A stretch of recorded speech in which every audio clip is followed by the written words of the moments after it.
ఒక టైటిల్ ఈ సభకు పెట్టారు గనక ఒక సందర్భానుసారమైన వాక్యాన్ని చెప్పమని వీళ్ళు కోరుకున్నారు గనక ఒక పట్టికలో మనం నిలబడి ఆలోచించాల్సిన అవసరం మనకుంది. వాళ్ళ కోరిన సబ్జెక్ట్ ఏదైతే ఉందో ఈ రెండో మరణాన్ని గుర్చిన ఉదంతం మనకు తెలియాలి.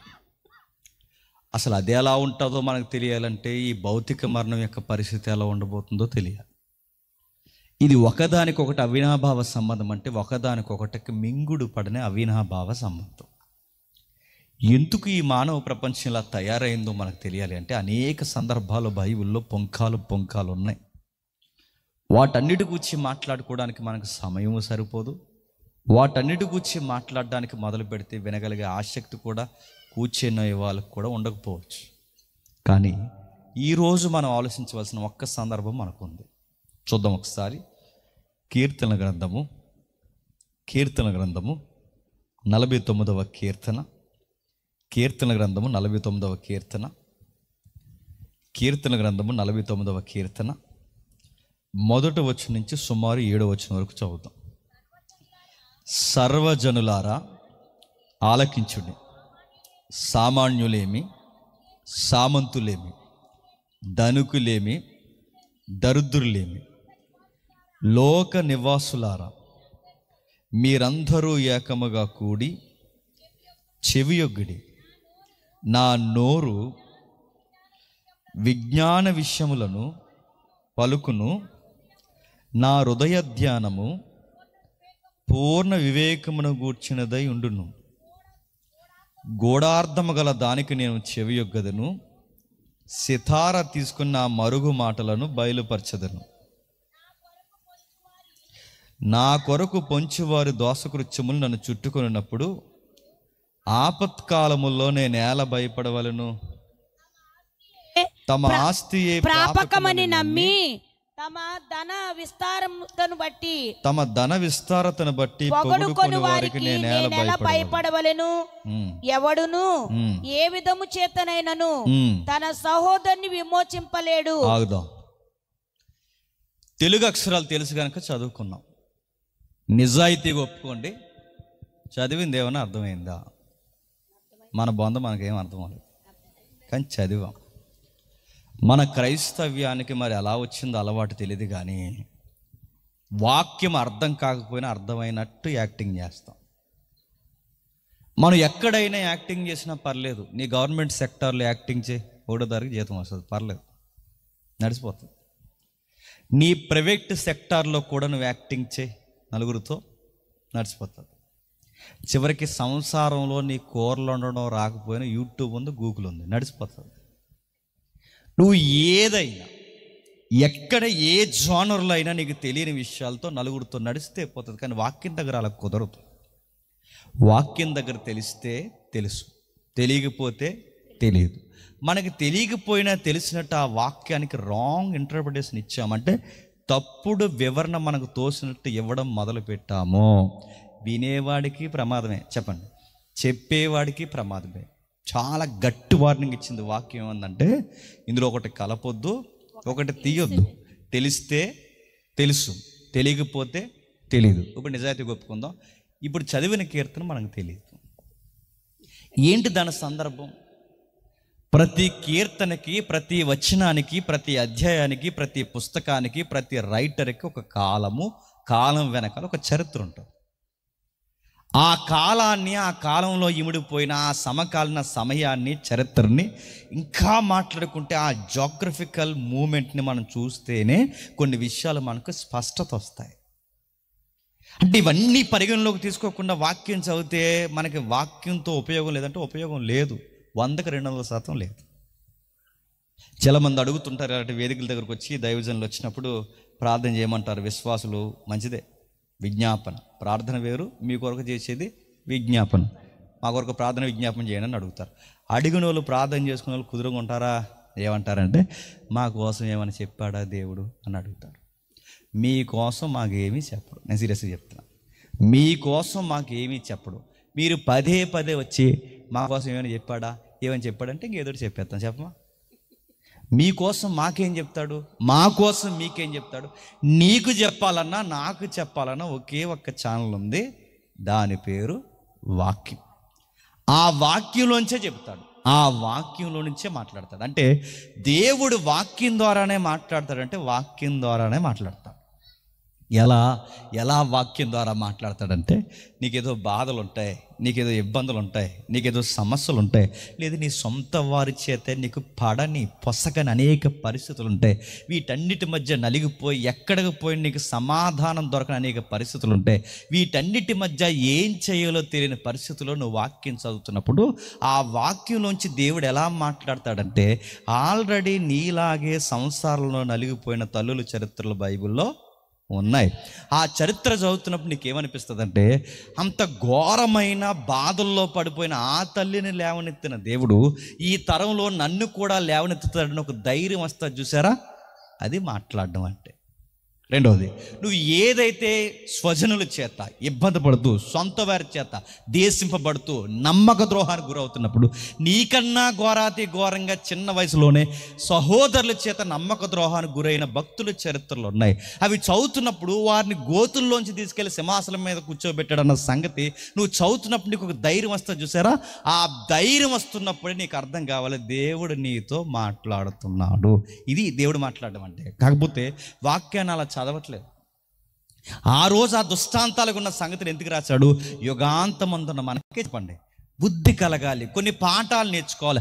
ఇదా దేవుడు ఇలా మాట్లాడతాడా, మనిషి మంచిగా దేవుడు కోరుకున్న ఆజ్ఞ ప్రకారం నడిస్తే ఇలా గైడ్ చేస్తాడా, ఒకవేళ నడకపోతే ఇదిగో ఇలా పనిష్మెంట్ చేస్తాడని అన్ని చరిత్రలు రాశాడు. ఇలా ఉండాలి, ఇలా ఉండకూడదు, మీరు ఇలా ఉంటే మీ పిండి పిసుకు తొట్టే, మీ బుడ్డలో నూనె సమృద్ధిగా నేను దీవిస్తా అన్నాడు, మీరు ఇలా ఉంటే మీ గుడారంలోకి ఏ తెగులు రాదన్నాడు, మీరు ఒకవేళ ఎలాంటి ఆజ్ఞలు అతిక్రమిస్తే మీ గుడారంలోకి తెగులు ప్రవేశిస్తుంది అన్నాడు. ఇంకా ఏం చెప్పాడు? మీకు ఆకలి దప్పులతో అలమటించిపోతారన్నాడు. ఇది అడుగడిగినా చెప్పాడంటే, చాలా మంది అడుగుతారు, మా వ్యాపారం అభివృద్ధి పొందట్లేదు, మా వ్యాపారం అభివృద్ధి పొందలంటే దానికి సూత్రం ఒకటే, బైబిల్లో ఒక మాట ఉంది, యథార్థవంతులు తప్పక చెప్పండి వర్ధిల్లుతారు. జెన్యూన్ అంటే నువ్వు చేసే వ్యాపారం కానీ ఉద్యోగం కానీ నీ రూపాయి నీకు కలిసి రావాలంటే బైబిల్ స్టేట్మెంట్ ఏంటి చెప్పండి? జెన్యూన్గా ఉండాలి, యథార్థంగా ఉండాలి. వచ్చేది 10 రూపాయలైనా సరే పోటీ ప్రపంచంతో పోటీ పడిపోకుండా ఆ 10 రూపాయలతో నువ్వు ఎప్పుడైతే దేవుడు బట్టి నాకు దేవుడు ఇదే ఇచ్చాడని నువ్వు ఎప్పుడైతే తృప్తిగా ఉంటావో ఆ 10 రూపాయలనే నీకు సమృద్ధిగా మారుస్తాడు. ఇలా బైబిల్ మనం చదువుతున్నప్పుడు బైబిల్ మనల్ని గైడ్ చేస్తుంది. అందుకే దావీదు గారు ఏమంటారంటే, నీ వాక్యము నా పాదాలకి దీపం. నీ వాక్యం నా పాదాలకు దీపం అంటే నిజంగా బైబిల్ ఇలా పెట్టుకుని చీకట్లో నడిచెళ్ళిపోమని కాదు. దాన్ని పొయిటిక్ లాంగ్వేజ్ అంటారు. అంటే ఒక పోలికగా, ఒక పద్య భాగంలో, కావ్య భావంలో వ్యక్తీకరిస్తున్న పద విభజన. అంటే దాన్ని చదువుతున్నప్పుడు మనకి ఏమర్థం కావాలి? ఏదో తెలియని విషయాన్ని తెలిసిన వాటితో పోలుస్తూ మాట్లాడుతున్న సందర్భాలు అవి. నీ వాక్యము నా పాదాలకి దీపం అంటే ఏంటి? చీకట్లో ఎవడన్నా నడుస్తాడు, ఆ చీకట్లో నడుస్తున్న వాడికి గొయ్యుందో, నుయ్యుందో, పాముందో, పదుందో, వాడికి ప్రమాదం ఉందో తెలియాలి అంటే, ఆ ప్రమాదంలోంచి వాడు బయటపడాలి అంటే వాడి చేతులు ఏముండాలి చెప్పండి? ఒక టార్చ్ లైట్ ఉందా? వాడి చేతిలో ఒక టార్చ్ లైట్ ఉంటాడు, ఎదరు ఏముంది, గొయ్యుందా, పాముందా, నుయ్యుందా, వాడికి అర్థమవుద్ది. వాడి చేతిలో టార్చ్ లైట్ ఉంటాయి. అలాగే ఈ అంధకారమైన ఈ సామ్రాజ్యంలో, ఈ సాతాను సామ్రాజ్యంలో బ్రతుకుతున్న మనం ఏది చెడో, ఏది మంచో, ఏం మాట్లాడాలో, ఏం మాట్లాడకూడదు, ఎలా బ్రతకాలో, ఎలా బ్రతకూడదు, ఏమి నిర్ణయించుకోవాలో, ఏమి నిర్ణయించకూడదు, కాపురం, ఉద్యోగం, సంపాదన, ప్రతి దాన్ని గైడ్ చేసి నువ్వు ఇలా నడవాలి అబ్బాయి అని నిన్ను నన్ను గైడ్ చేసే ఒకే ఒక్క లైట్ వాక్యం. గుర్తుపెట్టు. అందుకే ఈ వాక్యాన్ని అర్థం చేసుకుంటూ చదవాలి. ఈ వాక్యాన్ని మనం అర్థం చేసుకుంటూ చదవాలి అంటే కాలము చెప్పండి, ఆ సమకాలీన పరిస్థితులు చెప్పండి, చరిత్ర చెప్పండి, అంటే భౌగోళిక జాగ్రఫీ, వాళ్ళ భౌగోళిక పరిస్థితులు మనకు తెలియాలి. ఏ వాక్యానికని ప్యాటర్న్ ఉంటుందంటే ప్రతి వాక్యానికి ప్యాటర్న్ ఉంటుంది. అది లేకుండా చదివితే ఏమవుద్ది అంటే వాక్యం ద్వారా దేవుడు మాట్లాడతాడని ఓ మనిషి ఈ మధ్యకాలంలో వాక్యం చదివాడు. చదివి ఏం చదివాడంటే, రేపు ఊరు వెళ్ళాలి ప్రవ్వా, నేను ఊరు వెళ్ళాలి వద్దు, ఇప్పుడు అర్జెంట్గా నాకు చెప్పన్నాడంట.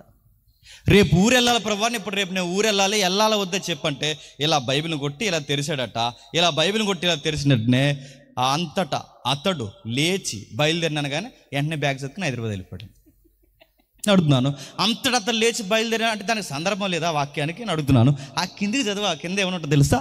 అంతటా అతను లేచి బయలుదేరినంటే ఊరేసుకున్నాడు అని ఉంటుంది కింద. చదవు.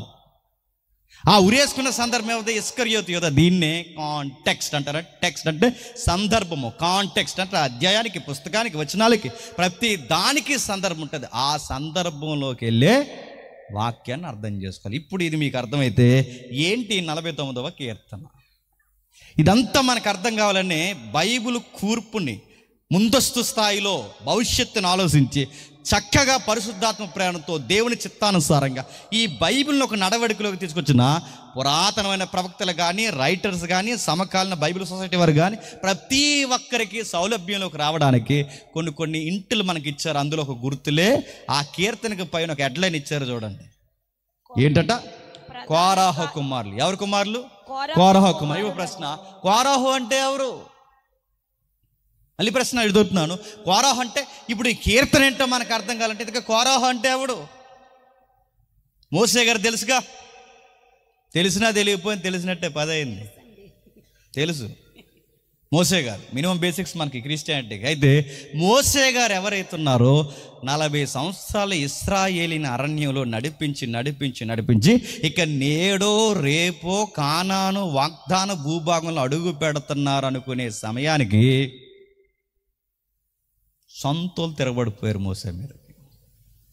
ఎవర్రా సొంతోలు తిరగబడిపోయిందంటే ఎదురింటి ఎల్లయ్య, పక్కింటి పొల్లయ్య కాదు, బాబాయ్ గారు అబ్బాయి.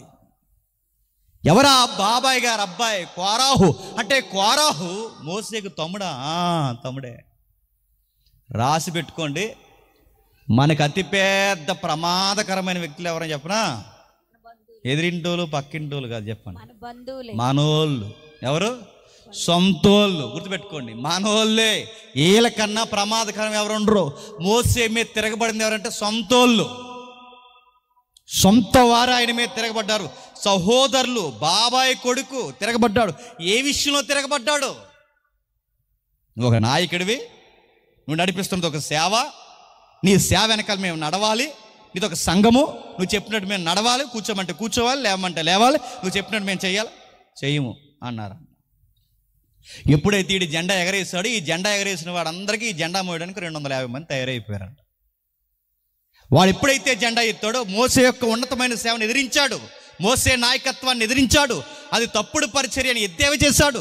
ఇదిగో మేమన్నాడు, మాకు బలిపీఠాలు ఉన్నాయన్నాడు, మాకు నడిపింపు తెలుసు అన్నాడు, మాకు నాయకత్వాలు అన్నాడు. ఒక కొత్త ఎజెండాను పైకి తీసుకొచ్చాడు. వాడికి సపోర్ట్ ఇచ్చే వాళ్ళు 250 మందిని పక్కకి తీసుకొచ్చాడు. మోసే మాట వినకుండా మోసేని అట్టకారం చేస్తూ మోసేని రకరకాల ఇబ్బందులు గురి చేస్తే మోసేలో ఉన్న గొప్ప నాయకత్వపు లక్షణాలు ఏంటంటే, ఎంత బాధ ఉన్నా దేవుడికి చెప్పుకుంటాడు, ఎంత సంతోషం ఉన్నా దేవుడికి చెప్పుకుంటాడు. నాయకత్వానికి ఉండాల్సిన లక్షణాలు ఏంటంటే, ఆడిడికి చెప్పుకోకుండా, చెప్పండి, దేవుడికి చెప్పుకోవాలి. బాధ అయినా ఆయన నోటీసులో పెట్టాలి, సంతోషమైనా ఆయన నోటీసులో పెట్టాలి. మోసే చూడండి, ఎవరు ఎన్ని బాధలు గురి చేసినా దేవుడు నోటీసులో పెడతాడు. మనమైతే ఏం చేద్దాం చెప్పండి? చదివేద్దాం చరిత్ర. నేను లేకపోతే ఎర్ర సముద్రం దాడిదరా మీరు? అసలు నేను లేకపోతే నా పరిస్థితి, మీ పరిస్థితి ఏంట్రా? అసలు నేను లేకపోతే మన్నా మీకు దొరికినా? ఎంత చరిత్ర చెబుతాం. కానీ మోసే అది ఏం మాట్లాడలేదు. చేసి ఎంత మంచి చేశాను, ఎంత మిమ్మల్ని వాదాచాను, ఎంతగా ఎర్ర సముద్రాన్ని దాటించాను, ఎన్ని కార్యాలు చేశాను. ఈరోజు తిని నా ఉప్పు తిని, చెప్పండి, నా పప్పు తిని నువ్వు ఇన్ని డైలాగులు చెప్పినా వాళ్ళకి ఎక్కదు. గుర్తుపెట్టుకో, తిరగబడ్డావాడు ఎప్పుడు తిరగబడతానంటాడు. నువ్వు చేసిన మంచిని కూడా వాళ్ళు తిరగేసి ఒక మాట అంటారు, ఏమని చెప్పినా, చేసేలే పెద్ద అంట. మోసేకి ఇలాంటి బాధలు, ఆర్గ్యుమెంట్లు వాళ్ళతో పెట్టుకోకుండా పోయి దేవుడి దగ్గర చెప్పుకోండి, దేవా ఇది పరిస్థితి అంటే దేవుడు కోపం వచ్చింది. నాకు తెలుసు. మోసే ఒక విషయం చెప్తున్నాను, ఈ కోర్ కమిటీ టీం అయితే ఎవరైతే ఉన్నారో వీళ్ళందరికీ రేపు ఒక ఓపెన్ మీటింగ్ పెట్టు. మీ మాట వినే వాళ్ళు ఎవరైతే ఉన్నారో అందరికీ ఒక ఓపెన్ మీటింగ్ పెట్టు. మీ అందరూ ఒకవైపు నిలబడండి, వాళ్ళందరూ ఒకవైపు నిలబడమండి. ఈ సెల్ఫ్ బ్యాచ్ ఎవరైతే ఉన్నారంటే తమ గుచ్చి తాము గొప్పగా చెప్పుకుని కోరాహు బ్యాచ్ ఎవరైతే ఉన్నారో వీళ్ళందరినీ పక్కకుండా మనం రేపు వీళ్ళకి ఒక చివరి ఫోటో తీస్తా అన్నాడు. ఏంటి ప్రభు అంటే ఒకటే, ఇంకేమీ లేదు. దేవుడు సేవకులకి ఉన్నతమైన నిజాయితీగా దేవుణ్ణి బట్టి ఏడ్చే సేవకులకి దేవుడిచ్చిన గొప్ప వాగ్దానం ఏంటో తెలుసా? మిమ్మల్ని ముట్టుకున్నవాడు నాకు అనుగుడ్లో ఏలెట్టినట్టే అన్నాడు. గుర్తుపెట్టుకోండి.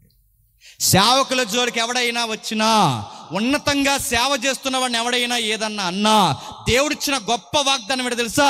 మిమ్మల్ని అంటే నన్ను అన్నట్టే, ఇదిగో మిమ్మల్ని ముట్టినవాడు, చెప్పండి, నాకు అనుగుడ్డు ముట్టినట్టే. వాడి కుటుంబం వరకు ఎలా ఉంటాను నేను చూస్తా. రేపు ఇలా మీటింగ్ పెట్టమని మీటింగ్ పెట్టారు. దేవుని యొక్క ఉగ్రత పైనుంచి దిగింది, నేల విడిపోయింది, భూమి మింగేసింది. కోరాహుతో పాటు 250 మంది ఒకేసారి చెప్పండి చచ్చిపోయారు. కాకపోతే కోరాహు చచ్చిపోయాడు కానీ కోరాహు పిల్లలు చచ్చిపోలేదు. అప్పటికి చిన్నపిల్లలు. తండ్రి చేసిన ఆ దుర్మార్గమైన వ్యతిరేకమైన నాయకత్వంలో వీళ్ళకి పాలు పంపులు లేవు కనుక ఆ పిల్లలు చనిపోయలేదు. ఆ పిల్లలు ఎదిగారు, ఆ పిల్లలకి పెళ్ళిళ్ళు అయ్యాయి, ఆ పిల్లలకి పిల్లలు పుట్టారు, ఆ పిల్లలకి పిల్లలు పుట్టారు. వాళ్ళంతా ఒక రోజుకు ఊరంతా జనాంగం అయిపోయారు. ఏ రోజుకి ఊరంతా జనాంగం అయిపోయారు? ఇశ్రాయేలుకి 2వ రాజు పరిపాలిస్తున్నాడు.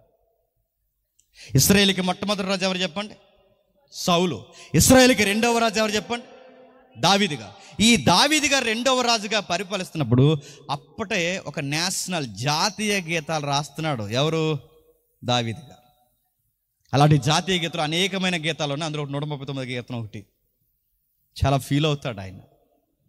నన్ను ఎవరో పట్టించుకోలేనప్పుడు, నా కుటుంబమే నన్ను పట్టించుకోలేనప్పుడు, నన్ను ఎవరో చూడలేనప్పుడు, మా అమ్మ గర్భంలో పెండమగా ఉండగానే నువ్వు నన్ను చూసావు. దినముల్లో ఒక్కటైనో కాకమునిపే నా దిన ప్రారంభమేంటో నా అంతమేంటో మొత్తం చూసావు.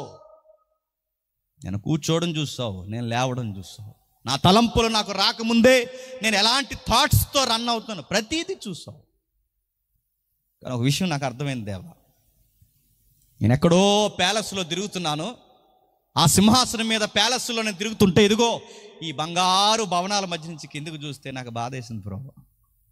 ఆ బాధ ఏంటంటే నీ సన్నిధి మందసం మాత్రం గుడారంలో ఉండిపోయింది. ఈ పనికి రాని చేతికర్ర పట్టుకుని గొర్రెల వెనకాల తిరుగుతున్న నాలాంటి వాడిని తీసుకొచ్చి ప్యాలెస్లో కూర్చోబెట్టావు, నాకు ఉన్నతమైన నివాసాన్ని ఇచ్చావు. నీ సన్నిధి నివాసం మాత్రం ఎక్కడో టెంట్లలో గుడారంలో పెట్టావు. నేను చూడలేకపోతున్నాను ప్రభు అన్నాడు. మరేం చేస్తావు? ఏమి లేదు ప్రభు, నా నివాస స్థలం కన్నా బంగారు దేవాలయాన్ని కడతా అన్నాడు. దావీదుని పిలిచాడు. ఐడియా బాగుంది కానీ నువ్వు కట్టకన్నాడు. యా ప్రభా అన్నాడు. కారణం ఏంటంటే నీ చేతులు రక్తము చేత తడిసిపోయి ఉన్నాయి. అయితే నీ కోరిక నేను నెరవేరుస్తాను, నీ ఆశగల ప్రాణాన్ని నేను తృప్తిపరుస్తాను కనుక నీ ఆశగల ప్రాణానికి తృప్తికరమైన సమాధానం ఏంటంటే నీ కొడుకు ద్వారా కట్టేస్తా అన్నాడు. ఆ కొడుకు పేరే చెప్పండి, సొలొమోను. ఆ సొలొమోను వచ్చిన తర్వాత మందిరానికి కట్టడానికి, ఆ మందిరానికి కావలసిన 46 ఎకరాల స్థలం ముందే కొనేసాడు. ఎవరు? దావీదు గారు. రాబోతున్న కొడుకు కట్టడానికి 46 ఎకరాల స్థలం ముందే కొన్నాడు.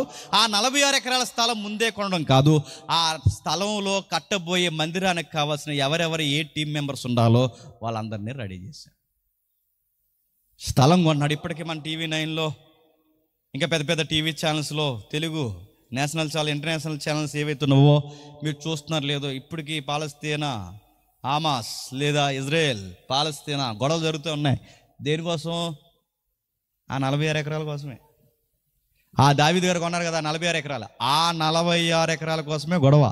ఆ 46 ఎకరాల స్థలం కోసం కూడా. ఎందుకంటే ఏముందండి ఇంక ప్రపంచానికి ఎక్కడ 46 ఎకరాలు లేవంటే అలాంటి 46 ఎకరాలు ఇంకెక్కడ లేదు. ఎందుకంటే అబ్రహాము గారు తమ కుమారుడిని బలివ్వడానికి బలిపీఠం కట్టింది ఆ 46 ఎకరాల స్థలంలోనే.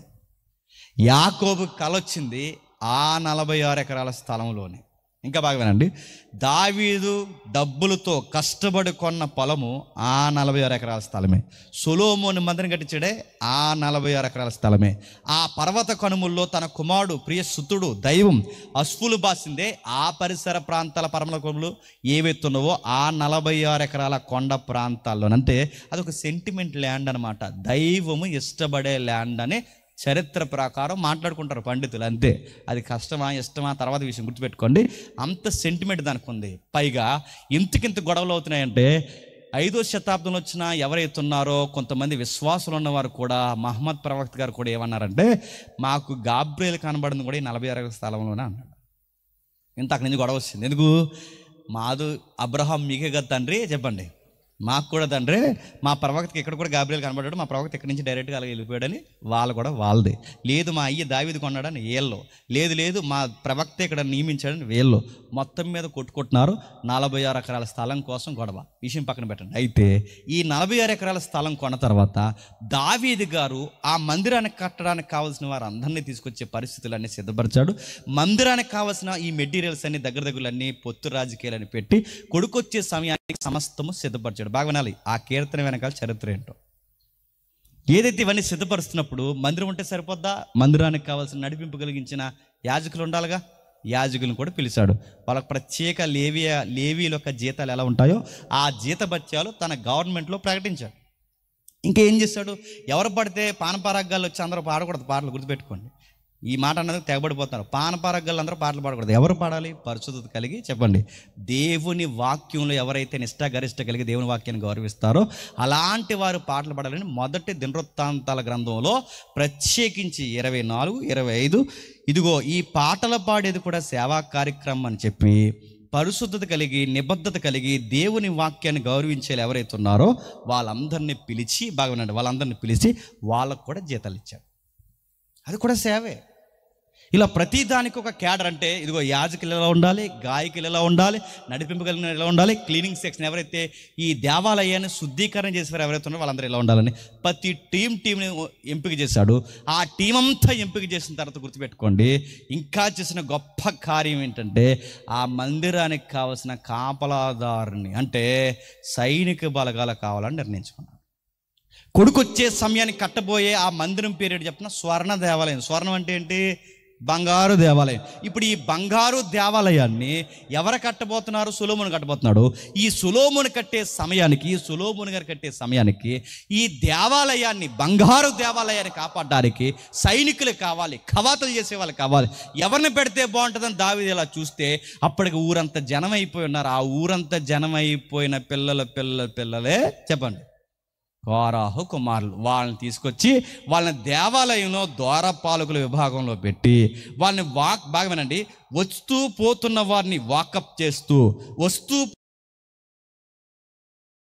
ఉన్న వారిని కొన్ని మాటలు మాట్లాడుతూ సమాజంలోనూ మందిరంలోనూ సంఘంలోనూ బయట జరుగుతున్న అనేక విషయాలు వాళ్ళు పసిగట్టారు. వాళ్ళ సైనికులు కనుక, వాళ్ళ ప్రత్యేకమైన డిపార్ట్మెంట్కి సంబంధించిన వారు కనుక ఎవరు ఎలాంటి ఇంటెన్షన్తో దేవాలయానికి వస్తున్నారో వాళ్ళు చూశారు, పసిగట్టారు. ఆ పసిగట్టిన వారు ఒక ఆందోళనకు గురయ్యారు. ఆ ఆందోళనకు గురైన వారు కొన్ని పాటలు రాశారు. ఆ పాటల్లో ఒక పాటే, చెప్పండి, ఈ 49వ కీర్తన. అంటే ఈ పాట రాసింది సైనికులు, అంటే సైనికులు, ఖాళీగా కూర్చున్న కవులు కాదు. ఈ పాట రాసింది ఎవరంటే పదాలు ఎరిగిన, పదాల కూర్పు నడిచిన రచయితలు కాదు. వీళ్ళెవరో తెలుసా? వీళ్ళ ప్రత్యేకమైన గవర్నమెంట్ ఉద్యోగాలు చేస్తున్న సైనికులు. వీళ్ళు ఎందుకు ఈ పాట రాశారంటే ఒక భయం వేసిన ఒక సంగతి వాళ్ళ కళ్ళ ముందుకు వచ్చినందుకే ఇది ఈడో ఆ గోత్రముడు ఈ గోత్రముడు కాకుండా కేవలం ఇశ్రాయేలు సమాజమే కాకుండా ఏదైతే సమకాలీన సమాజం ఉందో, రాబోతున్న ప్రపంచం ఉందో, సర్వజనులు వినవలసిన ఒక ప్రమాదకరమైన వార్త ఉందన్నారు.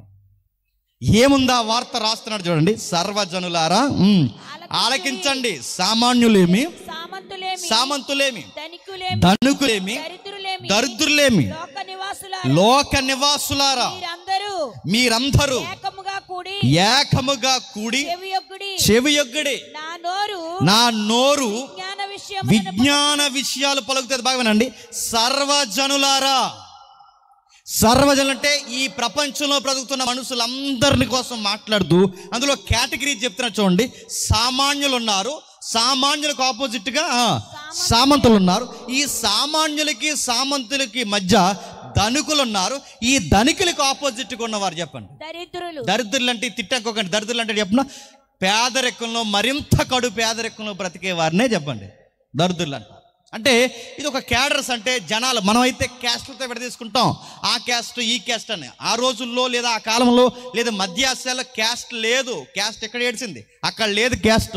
ఆ రోజు జనాలు ఎలా ఎడదీసేవారంటే డబ్బు ఉన్నవారు, డబ్బు లేనివారు, కాస్త మధ్యలో ఉన్నవారు, లేదా మరింత దరిద్రులు. ఇదే కేటగిరీ. ఈ కేటగిరీ విడదీస్తున్న వారి డబ్బున్నవాడైనా, డబ్బు లేనివాడైనా, ఉన్నవాడైనా, లేనోడైనా, దరిద్రుడైనా, ఎవడైనా లోకంలో ఉన్న ప్రతి ఒక్కడు ఏకముగా చెవియొగ్గి వినాల్సిన కొన్ని మాటలు ఉన్నాయి.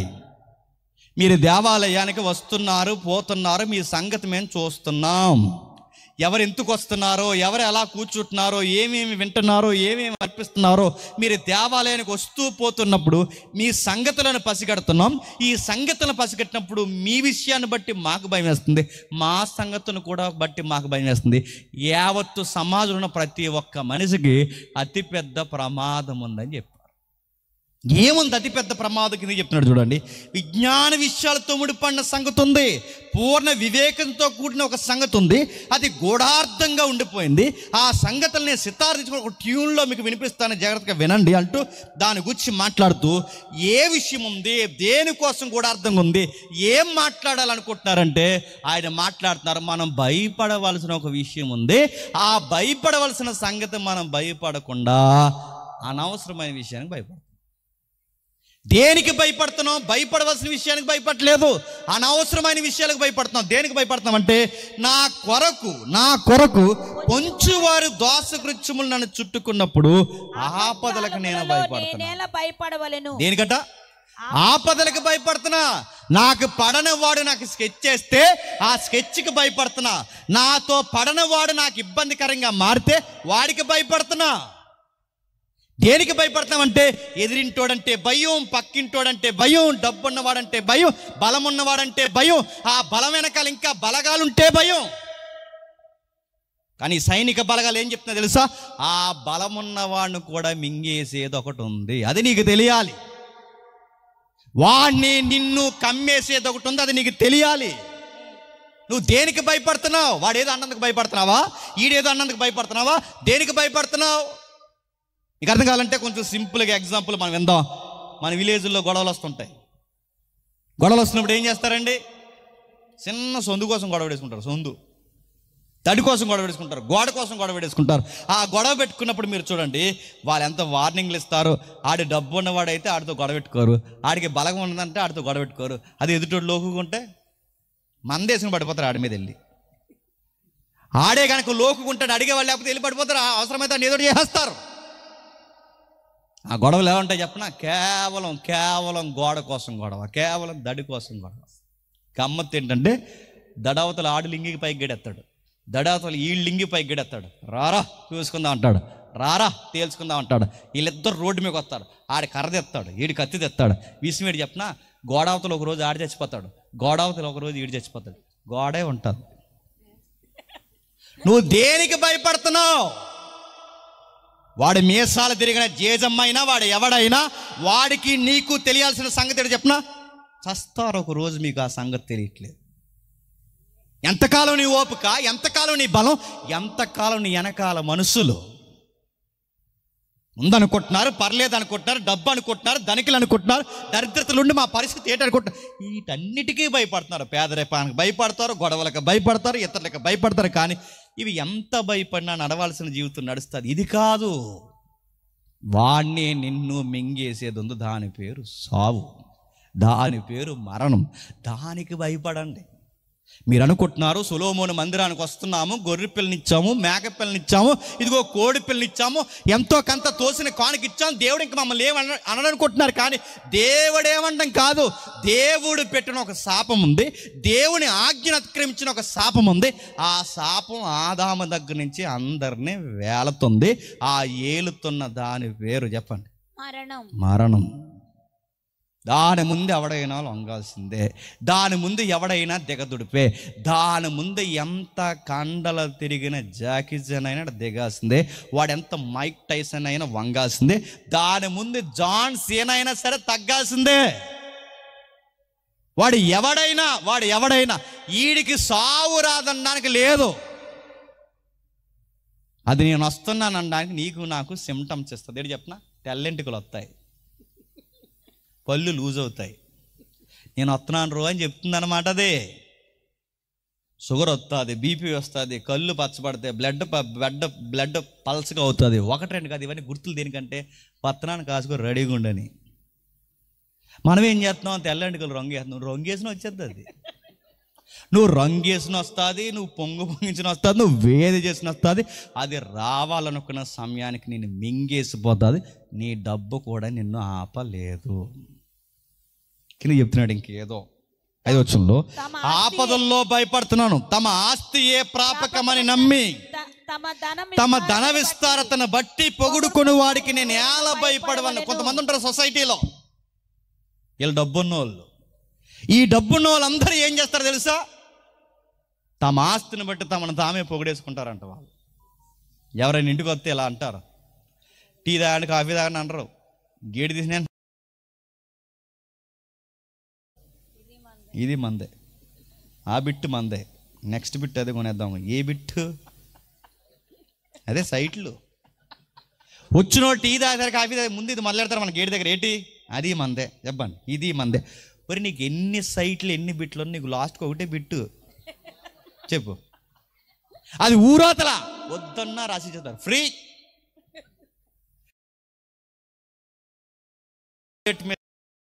సౌండ్ సరిగ్గా లేకపోయినా, ఎవరైనా టెన్షన్ లేకపోయినా సరిగ్గా చెప్పలేను, ఎందుకంటే ప్రజెన్స్ ఉండాలి.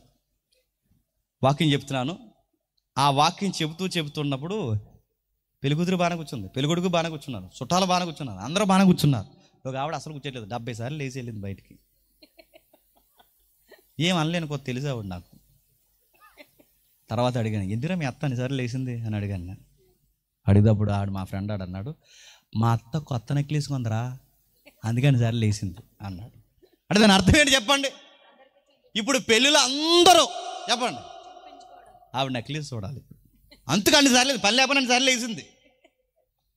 తమ వస్తువులు జీవించుకుంటారు, వారి ఎకరాలు జీవించుకుంటారు, వాళ్ళ డబ్బుని జీవించుకుంటారు, వాళ్ళ బ్రాండ్ చూపించుకుంటారు. ఇవన్నీ దేనికంటే వాళ్ళు మరిసిపోయి అమాయకమైన వాళ్ళ ఆలోచన చెప్పిన ఓ రోజు ఆ డబ్బు వాళ్ళని కాపాడదన్న సంగతి వాళ్ళకి తెలియదు. ఇంకా కిందికి చెప్తున్నాడు చూడండి, ఇంకా కిందికి చెప్తున్నాడు 10వ వచనంలో, జ్ఞానులు చనిపోతారు. ఎవరట? జ్ఞానులు చనిపోతారు. జ్ఞానులు చనిపోతారన్న సంగతి వాళ్ళకి కనబడకుండా పోదు. ఎంత సైంటిస్ట్ అయినా చనిపోతారా? చనిపోతారు. ఎప్పటికీ మాట్లాడుకునే ఐజాక్ న్యూటన్ కానీ, ఐన్స్టీన్ కానీ ఎంత మేధావులండి వాళ్ళు. వాళ్ళు చెప్పిన సూత్రాల ప్రకారం ఈరోజు సైన్స్ నడుస్తుంది. వాళ్ళు చెప్పిన సూత్రాల ప్రకారమే ర్యాకెట్లు ఎగురుతున్నాం, వాళ్ళు చెప్పిన సూత్రాల ప్రకారమే వాహనాల్లో తిరుగుతున్నాం. వాళ్ళు చెప్పిన సూత్రం ఇంకా కనిపెడితే చెప్పిన టైం ట్రావెల్ అనే ఒక సబ్జెక్ట్ ఉంది, ఒక మెకానిజం ఉంది, దాని గురించి ఇప్పటికీ పరిశోధన జరుగుతుంది. ఇక్కడి నుంచి ఇక్కడికి ఎలాగైతే షార్ట్ కట్లు మనకు ఉన్నాయో, ఇక్కడి నుంచి ఇక్కడికి ఎలా అయితే షార్ట్ కట్లు ఉన్నాయో, ఈ విశ్వానికి బాగా వినండి, ఈ విశ్వానికి కూడా షార్ట్ కట్లు ఉన్నాయి అన్నారు. దాన్ని వామ్ హోల్స్ అంటారు. వాటిని మీకు అర్థమైన చూడండి. అంటే అవి కనబడవు ఒకేసారి ఆ హోల్, అంటే ఆ కనబడిన అదృశ్యమైన ఆ హోల్లోకి వెళితే ఏమవుద్దంటే, పోతే గతంలో పోతామంట, లేదా భవిష్యత్తులో పోతాం. అంటే టైం అటు ఇటుగా చేంజ్ అయిపోద్దట. దీన్నే టైం ట్రావెల్ సబ్జెక్ట్ అంటారు. ఇది ఎవరు చెప్పారంటే ఐజాక్ న్యూటన్ గారు చెప్పారు. ఇంకెవరు చెప్పారంటే ఐన్స్టీన్ గారు మరింత సెలబ్రేట్ చేశాడు. ఇలాంటి విశ్వంలో చాలా ఉన్నాయి. అందుకే కొన్నిసార్లు విశ్వంలో అదృశ్యమైపోయి మళ్ళీ ఎక్కడ తేలుతాయో తెలియవన్నారు. ఇంత విశ్వానికి అంచులు కనిపెట్టారు, విశ్వానికి హోల్స్ ఉన్నాయని చెప్పారు, టైంకి ట్రావెల్ ఉందని చెప్పారు. ఇన్ని చెప్పిన వేల్లో గుర్తుపెట్టుకోండి, సావు ఎందుకు వస్తుందో చెప్పలేకపోయారు. అన్నీ బాగానే చెప్పారు. కాలము సమయం అని లెక్కలు చేస్తాముగా స్కూల్లో నుంచి. దూరము కాలము సమయం లెక్కలు చేశారు లేదా? అంత కరోనా బ్యాచా చేస్తున్నారా? చేసి నడుతున్నా. ఎక్కడదే ఆ థియరీ? ఎక్కడదే? ఐన్స్టీన్ గారిది. దూరము కాలం కలిసినట్టే మీకు బాగా అర్థం కావాలంటే ఆయన ఉద్యోగం చేసేవాడు. ఎగ్జాంపుల్ చెప్పాడు, ఉద్యోగం చేసేవాడట. ఆ ఉద్యోగం చేస్తూ ఉన్నప్పుడు అప్పట్లో గడియారం స్తంభాలు ఉండి గుర్తుందా? ట్రైన్లో వెళ్తున్నప్పుడు గడియారం స్తంభాలు ఉండేవి. ఆయన వెళ్తున్నప్పుడు ట్రైన్ ఒక్కొక్కసారి వెళ్తున్నప్పుడు ఒక టైం ఒకలా కనబడేదట, మరలా రెండో రోజు టైం ఇంకోలా కనబడదట. ఎలా కనబడతాడు? నిన్నేమో 25 నిమిషాలకు వచ్చింది, ఈరోజు 20 నిమిషాలకు వచ్చింది, ఈరోజు 15 నిమిషాలకు వచ్చిందంటే అర్థమైంది. టక్కుమని ఒక థాట్ స్టార్ట్ అయింది. ఏమిటంటే, అంటే వేగము ఈక్వల్ టు చెప్పండి కాలము. అంటే వేగాన్ని బట్టి కాలం ఏమవుతుంది? తగ్గిపోతుంది. వేగాన్ని బట్టి కాలం తగ్గుతుంది. ఇప్పుడు బాగా వినండి, ఇప్పుడు రాజమండ్రి నుంచి ఇక్కడికి వచ్చాను నేను. కనీసం ఒక 55 కిలోమీటర్ 60 కిలోమీటర్లు ఉంది.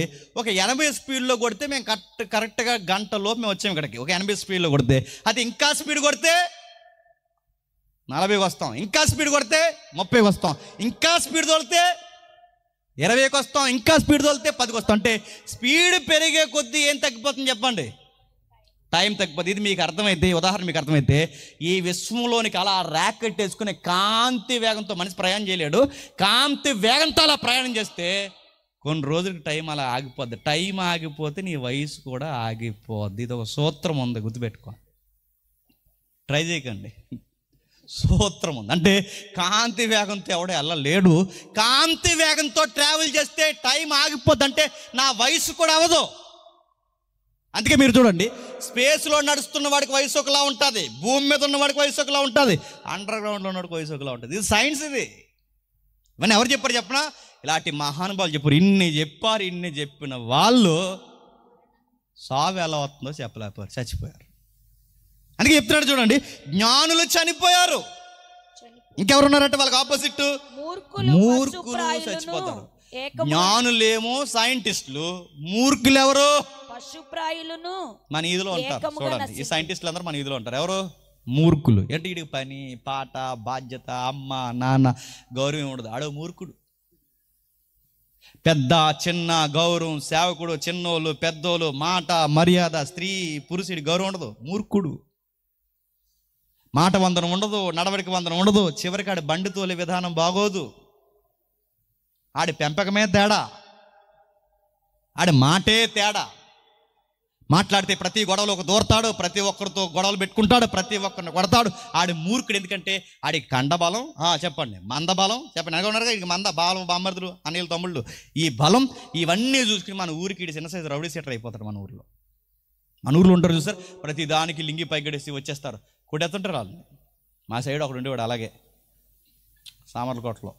పేరు అడగండి, ఊరు అడగండి, ఆధార్ కార్డు కూడా అసలు అడగండి. ఏరు శనగకాయలు అమ్ముకోవడానికి వచ్చిన వాళ్ళని కూడా కొట్టివాడండి. ఎందుకు చెప్పినా, వీళ్ళ ఫీలింగ్ ఏంటి చెప్పిన, ఈ మూర్ఖుల ఫీలింగ్ ఎలా ఉంటుందంటే, ఏ గొడవలో వీళ్ళతో పై చేయి ఉన్నా ఆ గొడవల్లో ఎవరు నేను కొడితే మా ఊర్లో మా ఈదులో మమ్మల్ని చెప్పండి హీరో అనుకుంటాడు. అంత కొడతాడు. చిన్నోడిని కొడతాడు, పెద్దోడిని కొడతాడు, చివరికి పల్లీలు అమ్ముకోవడానికి వచ్చినోడిని కొడతాడు, ఐసులు అమ్ముకోవడానికి వచ్చినోడిని కొడతాడు, అందరిని కొడతాడు. ఎవరు ఏం అనలేకపోయారు. ఎందుకంటే ఈడు ఎలాంటి వెనకాల కూడా అలవాటు కనుక వాళ్ళు జోలికి ఎవరు వచ్చేవారు. అలాగలగాడు రౌడీ సీటర్ అయిపోయాడు. ఒకరోజు ఆయన హాస్పిటల్లో జాయిన్ చేశారు, కిడ్నీ ప్రాబ్లం వచ్చింది. హాస్పిటల్లో జాయిన్ చేస్తే మరి ఈ మంద ఉన్నారు కదా, అన్నదమ్ములు పలకరించడానికి వచ్చారు. అనయ్య నువ్వు రావాలరా, నువ్వు లేక ఈదులో చాలామంది ఇక ఎక్కువ చేసేస్తున్నారు, నువ్వు త్వరగా రావాలి, నువ్వు రా, ఆడి సంగతి తీద్దాం, ఆడి సంగతి నువ్వు వస్తే ఆడి సంగతి తెలుద్దాం అంటే ఈడు అన్నాడట. హాస్పిటల్ మంచి మీద ఉండి అంటే అన్నీ లేరా అన్నాడంట.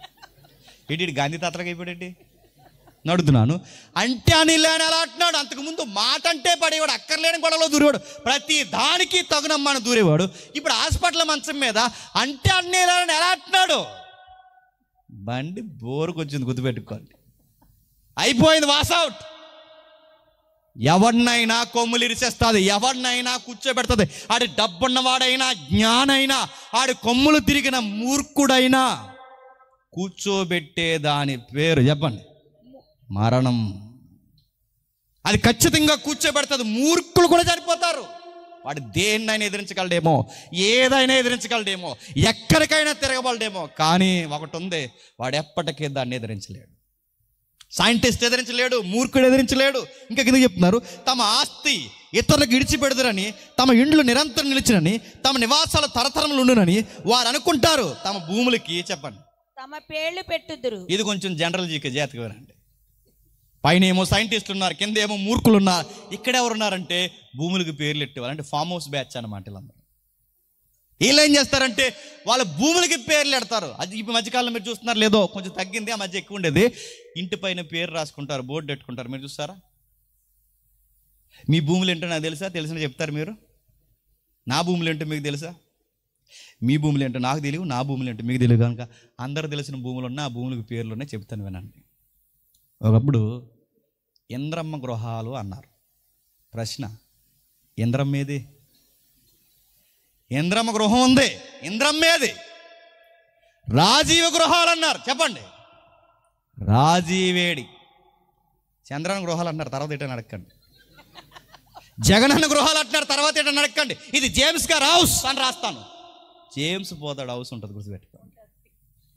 పేర్లు పెట్టుకున్న భూములు ఉంటాయి, పేర్లు పెట్టుకున్న నివాసాలు ఉంటాయి, పేర్లు పెట్టుకున్న మన స్థలాలు ఉంటాయి, కానీ పేరెట్టుకున్నాడు ఉండడు. ఎవరు ఈ కంటెంట్ అంతా చెప్తున్నది? ఎవరు? సైనికులు. ఎవరు? ఆ దేవాలయంలో పనిచేస్తున్న, కవాతలు చేస్తున్న, డే నైట్ డ్యూటీ చేస్తున్న పోలీసు బలగాలు. చిన్నోళ్ళు కాదు ఈ కీర్తన రాసింది. సొసైటీని వడపోస్తూ ఇదిగో ఓ మరణం, ఓ మరణం ఈ ప్రపంచాన్ని ఎలా వెళ్తుందో చూశారు వాళ్ళు. వచ్చాము, గొర్రెపిల్లి ఇచ్చాము, వెళ్ళిపోయాం, తోసిన దేవునికి ఎంతో కొంత కానుకేసం వెళ్ళిపోయాం అనుకుంటున్నారు తప్ప మిమ్మల్ని మింగేసు చెప్పా చేయకుండా చుట్టంలా మీ ఇంటికి వచ్చేసేది, నీ మీదకి వచ్చేసేది ఒకటి ఉందన్న సంగతి నీకు తెలుస్తుందా? పర్లేదు అనుకుంటున్నావు. కుర్చీల్లో మీరు కూర్చుని, ఇక్కడ మేము కూర్చుని అంత ధైర్యంగా ఉన్నామంటే కారణం ఏంటి చెప్పనా? అది ఇంకా రాదనుకుంటున్నాం. ఏది చెప్పండి అక్క? మరణం. ఇంకా నీ చెప్పింది నీకు ఇంకా రానని. అది ఎప్పుడు ఎలా వస్తుంది? భయం లేకుండా మనిషికి భక్తి ఎప్పుడు రాదంటే, మనిషికి ఎప్పుడు ఆసక్తి కలగదంటే అది ఇంకా రాదనుకుంటున్నాం. అది చెప్తున్నాడు, ఎవరిని ఎలా మింగేస్తుందో తెలియదు. ఆస్తులు ఉన్నవాడిని మింగేస్తుంది అది, డబ్బు ఉన్నవాడిని మింగేస్తుంది అది, భూములు ఉన్నవాడిని మింగేస్తుంది అది. ఎంత భూమి ఉన్నా ఆ భూమిలో కాడిని ఎసిరేస్తుంది అది.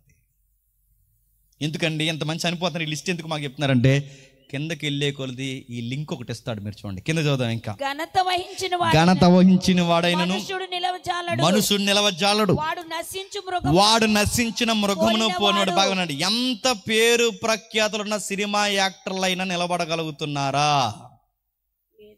నేషనల్ ఇంటర్నేషనల్ సింగర్స్ ఉండగలుగుతున్నారా? స్టార్డమ్ ఉన్న యాక్టర్స్, పొలిటీషియన్స్ ఉండగలుగుతున్నారా? వాళ్ళు ఎంత పేరు ప్రఖ్యాతులు ఉన్న వాళ్ళు ఉండగలుగుతున్నారా? వాడి పేరు వాడిని కాపాడదు, వాడి ఘనత వాడిని కాపాడదు, వాడి యొక్క అధికారం వాడిని కాపాడదు. దాని ముందు అన్నీ దిగదుడిపే. ఒక ఎమ్మెల్యే గారు ఉండేవారు. కరోనా వచ్చిన టైంలో ఎంత ఊపేసిందండి ప్రపంచాన్ని. కరోనా వచ్చింది ఇంత అయితే, మీడియాలో వచ్చిన ఆడావిడ అంతా, మీడియాలో జరిగి మనం చూసిందంతా సగానం సగం బాగా అంతా ఫేకే. జరిగింది ఎంత. కరోనా వచ్చిన వాళ్ళని ఎలా జీవించారు చెప్పండి? ర్యాబీస్ వ్యాధి అంటే కుక్క గరిచిన వాళ్ళు ఎలా అయిపోతారు అలా జీవించారు. నిజంగా అలాంటి లక్షణాలు ఉన్నాయి కరోనాకి, కానీ చూపించారు. సగం భయపడి చచ్చిపోయారు జనాలు అందరూ. కరోనా వచ్చినప్పుడు ఈ వార్తలు పెట్టుకుని అలా చూసేవాళ్ళం. వార్తలు పెట్టుకుని పనే పడ్డప్పుడు అని చర్చలు గిచ్చలు అన్నీ మూసేశారు కదా. ఆ వార్తలు పెట్టుకున్నప్పుడు మనకు మానసికమైన జబ్బు ఏంటంటే, ఆ న్యూస్ చేసే స్టిక్ పట్టుకుని చెప్పేది ఏమనంటే, ఇదిగో కరోనా లక్షణాలు ఎలా ఉంటాయి, మొదటగా కుడిముక్కు మూసుకుపోయినట్టు ఉంటుంది కానీ అలాగే ఉంది అనుకునేవాళ్ళు. సగం భయంతోనే చచ్చిపోయాం. మనం గుండెలు కొంచెం బిగ్గపడి, అవును లెఫ్ట్ సైడ్ బాగా తన్నేస్తుంది అన్నాం. అన్ని ఫీలింగ్స్ వచ్చి నడుతుంది. సగం భయానికే చచ్చిపోయాం. ఆడు కరోనాలో ఒక ఎమ్మెల్యే గారు కరోనా వచ్చింది. ఎమ్మెల్యే గారు భయపడ్డారు. ఆయన వయసు పెద్ద ఇది కనుక భయపడ్డాడు. వాళ్ళ ఫ్యామిలీ డాక్టర్ ఎవరైతే ఉన్నారో వాళ్ళతో మాట్లాడి, యూఎస్ఏ డాక్టర్లతో కూడా మాట్లాడి, ఇదిగో 500 కోట్లు అక్షరాలు జరిగింది చెప్తున్నాను, 500 కోట్లు ఇస్తాను ఈ కరోనా నుంచి నన్ను బతికించండి అన్నాడు. డాక్టర్ ఏమన్నాడు చెప్పనా? పైన కిందకు సూట్ వేసుకుని, నీకు 500 కోట్లు ఇస్తాను అర్జెంట్గా వెళ్ళిపోయి ఇక్కడి నుంచి అన్నాడు. ఎమ్మెల్యే గారు చచ్చిపోయారు, సమాధి చేస్తారు. డబ్బు కూడా, వాళ్ళ ఘనత కూడా వారిని కాపాడలేకపోయింది. ఎవరిని ఏది బాగా ఎవరిని ఏది కాపాడినా దాన్ని వీరిని మింగేసేది ఉంది. దాని పేరు జాలి లేని మరణం. ఘనత వహించిన వారిని క్షమించదు. ఇంకేది చెప్తున్నాడు కిందకి? స్వతాశయ పూర్ణులకును వారి నోటి బాటను బట్టి అనుసరించే వారికి ఇదే గతి. జాగ్రత్తగా వినాలి, ముగిద్దాం. స్వతాశయ పూర్ణులు అంటే కొన్ని మూలాలు ఇలా ఇచ్చాడు, కొన్ని వ్యాఖ్యానాలు ఇలా ఉన్నాయి, కొన్ని బైబిల్ మూలాలు ఇలా రాస్తున్నారు. అంటే వీళ్ళు ఎవరంటే ఎక్కువ కాలం బతికేద్దామని సాత్వికంగా బతుకుతారంట. అంటే ఎక్కువ కోపపడరు. మీరు చూసారా? ఏదైనా కోపం వచ్చింది అనుకోండి, 10 అంకెలు లెక్కెట్టుకుంటారా అంటారు, చూసారా? వాళ్ళు అనమాట 1 2 3 అని లెక్కని కోపం వాళ్ళు తగ్గించుకుంటారు. ఎందుకంటే ఎక్కువ కోపపడితే త్వరగా వయసు అయిపోతాడు, త్వరగా వయసు అయిపోతే చచ్చిపోతారు. అందుకని కోపపడరు అంటే వీళ్ళు. అందుకని కోపం వస్తే గాలి ఎక్కువ పీల్చుకుని అనిపించుకుని వాళ్ళు వదిలేస్తే కోపం తగ్గిపోద్దంట. వీళ్ళు స్వతాశీపూర్లు. మళ్ళీ వీళ్ళకి మళ్ళీ టీములు, వీళ్ళ గురువులు చెప్తే పాటించే శిష్యులు. చాలా దగ్గర చెప్పని మీరు చెప్తాను వినండి. తెల్లవారుజాము 4:30కి వెళ్ళిపోతారు రిటైర్ అయిపోయిన వాళ్ళు అందరూ పార్క్కి. తెల్లవారుజాము 4:30కి. ఎందుకు? శ్వాస మీద ధ్యాసకి. శ్వాస మీద ధ్యాస ఉంచి జాగ్రత్తగా శ్వాస మీద ధ్యాస. నేను తప్పేమంటలేదు, బాగానండి. ఎక్కువ కాలం బతికేద్దామని ఇలా చుట్టూ మధ్యలో నిలబడతారు ఒక గురువు. ఆ గురువు నిలబడితే వీళ్ళు చేయబట్టుకుంటారు. ఈ పొల్లు ఊడిపోయిన వాళ్ళందరూ రిటైర్మెంట్ బ్యాచ్ అంతా నిలబడి, వీళ్ళందరూ నిలబడి, వీళ్ళకి దేవుడి భయం ఉంటే బాగున్నాను, కానీ దేవుడి భయం ఉండదు. ఎక్కువ కాలం బతికేదని సూత్రాలు నమ్ముతారు. ఓకే, వీళ్ళు అక్కడ నిలబడి ఇలా చేయబట్టుకుని ఆ మధ్యలో చెప్తాడు, ఇప్పుడు అందరం ఒకేసారి మనం సింహంలా నవ్వుదాం అనగానే హాహాహాహాహా అని నవ్వుతారు. పుల్ల నవ్వుదాం అనగానే హాహాహా. నాభిలోంచి నవ్వుదాం, నాభి కింద నుంచి హాహాహాహా అని నవ్వుతారు. ఓ ముసలిది బాగా ఎక్కువ నవ్వేసింది. నవ్వేసి ఉండిపోయింది. అలాగా తీసుకొస్తారు ఇంటికి, చచ్చిపోయింది. నేను సీరియస్గా చెప్తున్నాను, మీరు బాగా వినండి. ఎక్కువ నవ్వేసి బతికేద్దాం అనుకుంది ముసలిది, నవ్వేసి చచ్చిపోయింది. నవ్వుతే బతికేస్తారా? సాత్వికంగా ఉంటే బతికేస్తారా? నడుతున్నాను. సైలెంట్గా ఉన్న వాళ్ళకి ఎక్కువ ఆయుసు ఉంటుందా? నడుతున్నాను. బైబిల్ చెప్తుంది, ఎంత వారి నోటి మాటను అనుసరించే వారికైనాను గురువుకి అదే గతి, చెప్పండి, శిష్యుడికి అదే గతి. ఎవరైనా చనిపోతుంది. ఇప్పుడు లిస్ట్ బాగా, జ్ఞానులు చనిపోతారు, మూర్ఖులు చనిపోతారు, ఆస్తులు ఉన్నవారు చనిపోతారు, ఘనత ఉన్నవారు చనిపోతారు, భూములు ఉన్నవారు చనిపోతారు, సాత్వికులు చనిపోతారు, వారు అనుసరించిన వారు చనిపోతారు. చనిపోతారు చనిపోతారు చనిపోతారు చనిపోతారు చనిపోతారు అంటే ఇది మొదటి మరణం. ఇది చనిపోతారు బాగానే ఉంది. చనిపోయిన తర్వాత ఏమవుతారు? సన్మానానికి అర్హులు ఎవరు? చనిపోయిన తర్వాత ఏమవుతారు? భయమేసే మాట కింద రాశాడు, వారు పాతాళంలో. అన్ని సెక్టార్లలో ఉన్న మనుషులందరూ చనిపోతే వారి పాతాళంలో, చెప్పండి, మందలాగా కూలిపోతారు. వారికి మరణము కాపరై ఉంటాది. ఇదే రెండో మరణం. మొదటి మరణం కన్నా భయంకరమైన మరణం ఏంటి తెలుసా? రెండో మరణం. దాని పేరు పాతాళం. బైబిల్ దాని గురించి చాలా రాడికల్గా మాట్లాడింది, భయంకరంగా మాట్లాడింది. దాని జోలికి ఎవడో పోకూడదు.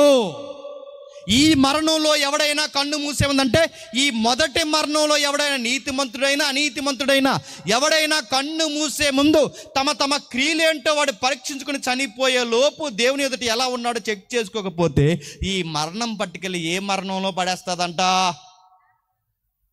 అక్కడి నుంచి మరి ఎన్నటికీ బయటికి రావు. రికమెండేషన్ లేవు. ఎవరేది చెప్పినా అక్కడి నుంచి రావడానికి అవసరం లేదు, రారు. అబ్రహాము రికమెండేషన్ కూడా పని చేయలేదు. చరిత్రలో గుర్తుపెట్టుకో. ఎవరు రికమెండేషన్ పనిచేయవు? అబ్రహాము, ఇస్సాకు, యాకోబులు. ఎవరు చెప్పినా, ధనవంతుడు అడిగాడు, తండ్రివైన అబ్రహామా, ఒక్కసారి నీ నీటి చుక్క, ఇదిగో నీ చిటికెని వేళ నీటి చుక్క నాకు ఇవ్వంటే అబ్రహాం గారు అన్నారు, ఏమన్నా తెలుసా? పర్మిషన్ లేవు కుమారుడా. ఎక్కడుండో ఈ కోనసీమ పరిసర ప్రాంతాల లోపలికి వెళ్తే ఈ మధ్య రికమెండేషన్లు వస్తుంది. ఏంటి చెప్తున్నా? పరిశుద్ధాత్మకి 60,000 కడతానంట, పరదేశం పంపించేస్తారట. ఇక్కడ 60,000. సార్ 60,000 కట్టలేకపోతున్నాను ఏంటంటే, మరి రేపు చెప్తాను, కొంచెం ఈరోజు కొంచెం ప్రగాఢంగా ప్రార్థన చేసి ఓ 10,000 తగ్గిస్తాడట. ఎవరో పరిశుద్ధాత్ముడు. ఎక్కడికి పోకుండా, రెండు మరణానికి పోకుండా 60,000 కడితే పరదేశం పోతారట, 90,000 కొడితే డైరెక్ట్ పరలోకం పోతారట. వీళ్ళకి ఇచ్చారు సర్టిఫికేట్లు. ఇక్కడ గేట్ల ముందు తాళ ఇగోరా, మీరు అమ్మండని అడుగుతున్నాను. ఎంత ఘోరాది ఘోరం మీరు చూడండి. పాతాళంలోకి పోతారు. అది ఎలా ఉంటుంది వివరించలేం. అది వివరించడానికి చాలా కష్టతరమైన పదం. అది ఘోరాతి ఘోరమైన పదం. అది మరణపు మంచం మీద ఉన్న వారిని అడగండి, వాడికి బతకాలన్న ఆశ ఎంత ఉంటుందో. రోగాలతో విలవెల్లాడిపోతున్న వారిని అడగండి, గుప్పడి మెతుకులు తినాలని ఎంత ఆశ ఉంటుందో వాళ్ళకి. ఈ మరణమే ఇంతగా మనుషులను లొంగదీస్తే అది ఒక్కసారి దాపరించిందో రెండవ మరణం, పాతాళం. దాని నుంచి ఎప్పటికీ బయటకు రామంట. అర్థం కాని ఒక ఉదాహరణ చెప్తాను, త్వరగా ముగిస్తా. అప్పుడప్పుడు పిల్లలు బోరుబావులు పడిపోతారు, చూసారు? అలా బోరుబావులు, తెలంగాణ సైడ్ బోరుబావులు పడిపోతారు. అలా మీరు ఒకసారి ఊహించుకోండి, బోరుబావులో పడిపోయిన పిల్లల పొజిషన్ ఎలా ఉంటుందో ఒకసారి ఊహించుకోండి. అదే పరిస్థితుల్లో నీ బిడ్డ, నా బిడ్డ, లేదా నువ్వు నేను అదే బోరుబావులు ఉంటే మన ఫీలింగ్ ఏంటి? చుట్టూ చీకటి ఉంటుంది.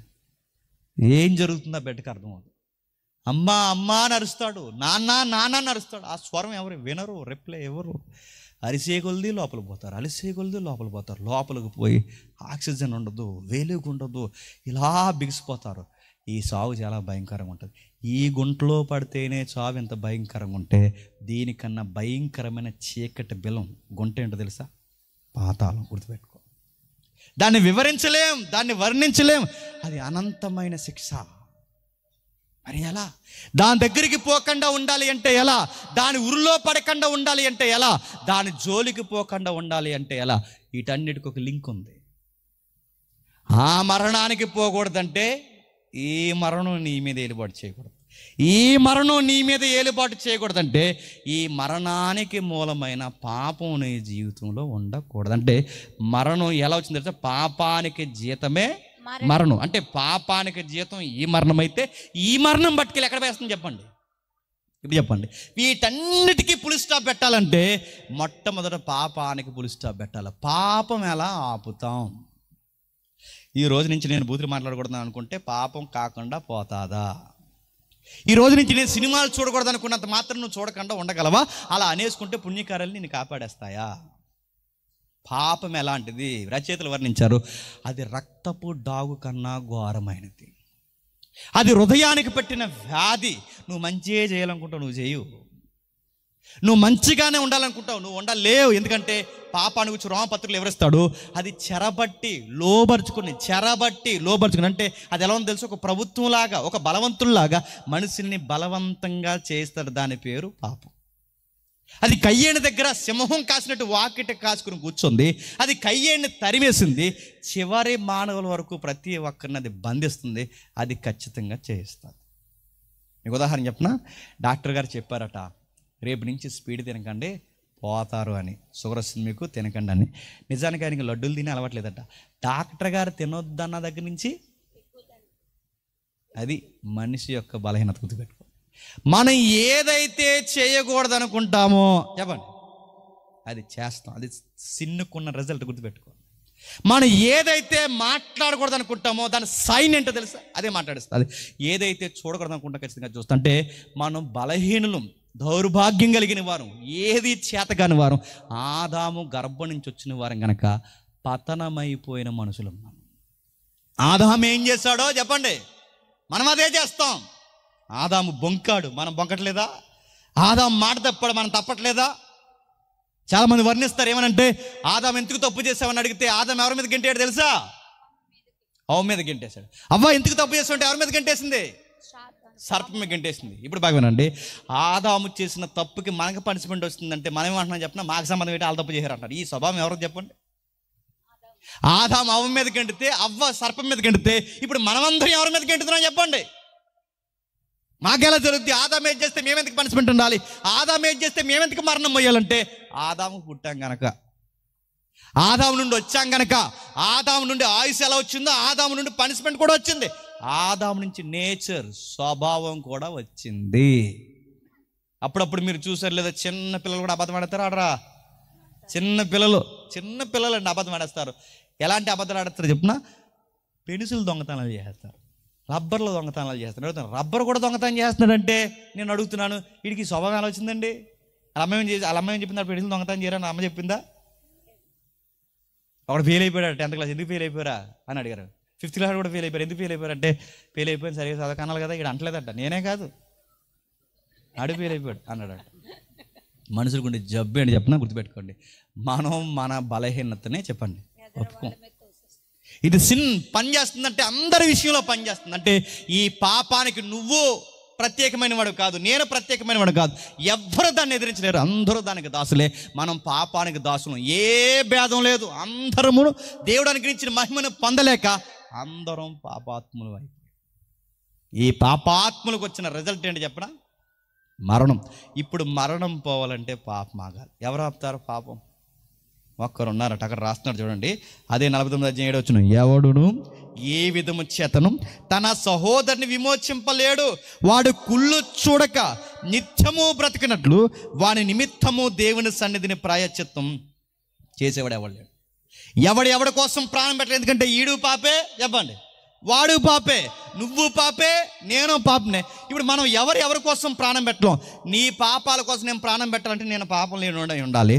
నా పాపాల కోసం నువ్వు ప్రాణం పెట్టాలంటే నువ్వు పాపం లేని ఉండాలి. నీ పాపాలు నీకున్నాయి చెప్పండి, నా పాపాలు నాకు. ఎవడికి ఉండాల్సిన చిట్టా వాడికి ఉన్నప్పుడు ఎవడిని విమోచింపలేడు.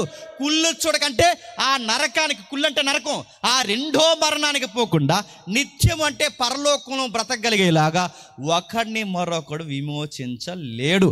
ఈ భూమి మీద ఎవడిని విమోచించలేడు గనకే, ఈ భూమి మీద ఒక మానవుడిని విమోచించలేడు గనకే, మానవుడిని విమోచించడానికే దేవుడే మానవుడిగా భూమి మీదకి రావాల్సి వచ్చింది. అది బాగా చెర నుంచి విడిపించడానికి ఒక రాజు కావాలి. ఆ మరణంతో యుద్ధం చేయడానికి ఒక బలవంతుడు కావాలి. శరీరంతో చేసిన తప్పులకి, శరీరంతో చేసిన తప్పులకి నా శరీరం నశించిపోకుండా నా పక్షాన్ని ఒక శరీరం నిలబడాలి. నా ప్రాణం పోకుండా నా పక్షాన్ని ఒక ప్రాణం నిలబడాలి. నా ఆయుస్సు పోకుండా నా పక్షాన్ని ఒక ఆయుస్సు నిలబడాలి. ఎవరు? శరీరానికి శరీరము, ప్రాణానికి ప్రాణం, ఆయుస్సుకు ఆయుస్ ఎవరిస్తారు? నీకోసం నువ్వివ్వలేవు, నీకోసం నువ్వివ్వలేవు. ఒకవేళ ఇచ్చిన వచ్చి సెలవు. ఎందుకంటే మనందరం పాపలు. లేదని మేము ఇచ్చేస్తామంటే పెళ్ళిలో ప్రమాణం చేసాం అనకండి. పెళ్ళిలో ప్రమాణం చేసినా సెలవుతో చాలామంది పెళ్ళిళ్ళలో ప్రమాణం చేస్తారు, ముగిస్తాను, పెళ్ళిళ్ళలో ప్రమాణం చేస్తారు ఏమని చెప్పిన, వ్యాధి అందును, బాధ అందును, చెప్పండి, విన్నాను, ఎక్కడికి వెళ్ళను, సావు తప్ప, నిన్ను నన్ను ఏది చెప్పండి, అన్ని డొల్లి ప్రమాణాలు అయ్యండి. కరోనా వచ్చిందండి, కరోనా వచ్చిందని క్వారంటైన్లో ఖాళీ లేదని అలా ఆయన్ని పక్క గదిలేడితే దాహం వేస్తుంది మంచిలు ఇయ్యి అంటే కర్రకి గ్లాసు కట్టి ఇచ్చిందంట. ఆడు అన్నాడు, ఏ కరోనాకు వచ్చిన బాధ కన్నా నువ్వు గ్లాస్ ఇచ్చావు, చచ్చిపోవాలనిపిస్తుంది నాకు ఈరోజు. అలా ఆవిడకి కరోనా వచ్చిందని కంచంలో అన్నం పెట్టి ఇలా గెంటాడంట. ఒక గెంటినాడు అక్కడ తగ్గురికి బడికి రాకన్నాడట.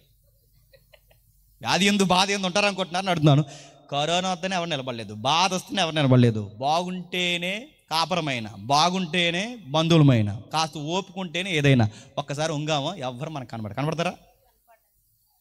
నన్ను గమ్మత్తేడు చెప్పిన, నీ కోసం నా కోసం ప్రాణం పెట్టే వాళ్ళ జీవిత భాగస్వాములే లేకపోతే, పుట్టిన పిల్లలే మాట వినకపోతే, ఎవ్వరు మన కోసం ప్రాణం పెట్టే వాళ్ళు లేకపోతే, ఒకవేళ ఉన్నా వాళ్ళ ప్రాణం యొక్క రుణం మనకు చెల్లకపోతే ఎవరు మన కోసం పెట్టదని వ్యక్తులు అరిసారు, ప్రవక్తలు అరిసారు, నీతిమంతులు అరిసారు, ఈ సైనికులు అరిసారు. ఎవరు మమ్మల్ని విమోచించేది, ఎవరు మమ్మల్ని విమోచించేది? ఈ భయంకరమైన ఈ మరణం నుండి, రెండో మరణం నుండి, ఈ రెండు మరణాల నుండి, వీటి కబంధ హస్తాల నుంచి మమ్మల్ని విమోచించేది ఎవరంటే, ఆరి కేకలకి భూమి మీదకి వచ్చిన జవాబే ఆయన పేరు నజరేయుడైన యేసు. వచ్చాడు, వచ్చి మొదటి శతాబ్దంలో ఏం చేశాడు? పాపాన్ని సిలువకేసి కొట్టాడు, పాపానికి రుణం చెల్లించాడు. ఎవడును ఏ విధము చేతను ఆ రుణం తీర్చలేరు. రుణం తీర్చాలంటే చట్టంలో బాగునండి, చట్టం పోలీస్ స్టేషన్కి వెళితే నాకు సెక్షన్స్ అన్నీ తెలియవండి, ఈ కేసు నా మీద ఎలా పెట్టారంటే చెల్లదు. నీకు తెలిసినా తెలియకపోయినా చట్టం చట్టమే. నాకు రాజ్యాంగం తెలియదండి, రాజ్యాంగం కింద బతుకుతున్నా తెలియదంటే, నీకు తెలిసినా తెలియకపోయినా నువ్వు నేను రాజ్యాంగం కింద బతుకుతున్నాం కాదా? లేదంటే నాకు రాజ్యాంగం లేదు, నేను చాలా ఫ్రీడంగా. ఎవడు బాగుండండి, ఎవడు ఫ్రీడంగా బతకట్లేదు. స్వతంత్ర దేశం అనుకుంటున్నాం కానీ ప్రతి ఒక్కరు ఒకదానికి లోబడి బతకాలి. దేనికి చెప్పండి? రాజ్యాంగం చట్టాలకి. ఆ చట్టాలు అతిక్రమిస్తే తీసుకెళ్ళి లోపల కూర్చోబెడతా. అంటే నీకు తెలిసినా తెలియకపోయినా ఒక చట్టం కింద బతుకుతున్నావు, నీకు తెలిసినా తెలియకపోయినా ఒక న్యాయ వ్యవస్థ కింద బతుకుతున్నావు, నీకు తెలిసినా తెలియకపోయినా ఒక జడ్జి విల్ పవర్ ఏదైతే ఉందో, జడ్జి యొక్క ఇష్టానుసారమైన తీర్పు మీద బతుకుతున్నావు. నీకు తెలిసినా తెలియకపోయినా. ఇప్పుడు బాగా, నీకు తెలిసినా తెలియకపోయినా దేవుని చట్టం అనేది ఒకటి ఉంది. ఆ చట్టం కూడా నీ నుంచి ఒక రుణం కోరుతుంది, అది నువ్వు ఒప్పుకోవాల్సిందే. నీ పాపానికి రుణం కట్టాల్సిందే. ఏంటి నా పాపానికి రుణం? నా దేహంతో చేసిన తప్పులకి దేహానికి దేహం పెట్టాలి, నా రక్తంతో చేసిన తప్పులకి నా రక్తం పరిశుద్ధమైన రక్తంగా మారి ఒక రక్తం కావాలి. ప్రాణానికి ప్రాణం, దేహానికి దేహం, జీవితానికి జీవితం, మానవ ఆకారానికి మానవ ఆకారం కావాలి. ఎవరున్నారన్నప్పుడు కన్యమరే గర్భాన్ని పుట్టుకొచ్చాడు ఈ భూమి మీదకి. వచ్చాడు, మొదటి రాకల్లో పాపాన్ని ఆపేశాడు, మొదటి రాకల్లో పాపాన్ని ఆపేశాడు. ఏమంటున్నాడు ఒక్కసారి మార్కు సువార్త రచయిత ఎంత బాగా రాశాడు చూడండి, ముగిద్దాం ఒకసారి. మార్కు సువార్త 10వ అధ్యాయం, మార్కు సువార్త 10వ అధ్యాయం 45వ వచనం. మార్కు సువార్త 10వ అధ్యాయం 45వ వచనం. మనుష్య కుమారుడు పరిచారము చేయించుకొనుటకు రాలేదు గాని పరిచారము చేయుటకును అనేకులకు ప్రతిగా విమోచన క్రయధనం. చట్టంలో నువ్వు ఇరుక్కుపోయినప్పుడు నీ చుట్టూ ఉన్నవారు ఎలాగైతే పూచీకత్తి వకాల్తా అంటారో, దేవుని దగ్గర కూడా చట్టం నుంచి నువ్వు బయటికి రావాలి అంటే నీకు వకాల్తాదారి ఎవరో తెలుసా? ప్రభు అయిన యేసుక్రీస్తు వారు. ఆయన దగ్గరికి వస్తే గాని నీకు సౌలభ్యం లేదు, విడుదల లేదు. పోలీసులను తీసుకెళ్తూ 5 సంతకాలు పెడితే ఎలాగైతే బయటికి పంపిస్తారో, దేవుని చట్టం నుంచి నువ్వు బయటికి రావాలంటే నీ తరపున ఒక జవాబుదారి కావాలి. దేవా, ఆ దేహానికి నా దేహం, ఆ రక్తానికి నా రక్తం, ఈ నీ కోరుతున్న నీ బలియాగం ఏదైతే ఉందో అతని పక్షాన్ని నేను బలియాగం అయిపోతానని మన పక్షాన్ని ఆయన నిలబడ్డాడు. ఈ లైన్ మీకు అర్థమైతే, మొదటి రాకల్లో వచ్చి ఆయన ఏం చేశాడు తెలుసా? ప్రపంచ మానవాళికి పట్టిన పాపాన్ని చెప్పండి సిలువుకేసి బంధించాడు. అందుకే ఈయన యందు విశ్వాసం ఉంచిన వారు పాపానికి బానిసలు కారు, ఆయన యందు విడుదల. ఇప్పుడు బాగా వినండి, పాపం ఆగిపోయింది. పాపం ఆగిపోతే ఏం ఆగిపోవాలి మన జీవితంలో? పాపం వల్ల వచ్చిన జీతం ఏంటి? మరణం. ఇప్పుడు ప్రశ్న మీకు అర్థం అవ్వాలి. ఇప్పుడు పాపం మొదటి రాకల్లో ఆయన ఆపేస్తే ఇప్పుడు మనం ఎవ్వరం ఏమవ్వకూడదు చెప్పండి? చచ్చిపోతున్నాం లేదా? సేవకులు చచ్చిపోరు, నాయకులు చచ్చిపోరు, పెద్దోళ్ళు చనిపోయారు, చిన్నోళ్ళు చనిపోతున్నారు, నీతిమంతులు చనిపోతున్నారు, అనేక మంది క్రైస్తవ పిల్లలు చనిపోతున్నారు. మరి ఆయన నమ్ముకున్న వాళ్ళు చనిపోకూడదు కదా? దాని అర్థం ఏంటంటే బయటోళ్ళు చనిపోయారంటారు, బైబిల్ చెప్పండి నిద్రిస్తున్నారు. రెస్ట్లో ఉన్నారంటే దాని అర్థం ఏంటి? మళ్ళీ ఒక ఆయన వచ్చి లేపుతాడు, ఆ లేపే ఆయన పేరు నజరైడైన యేసు.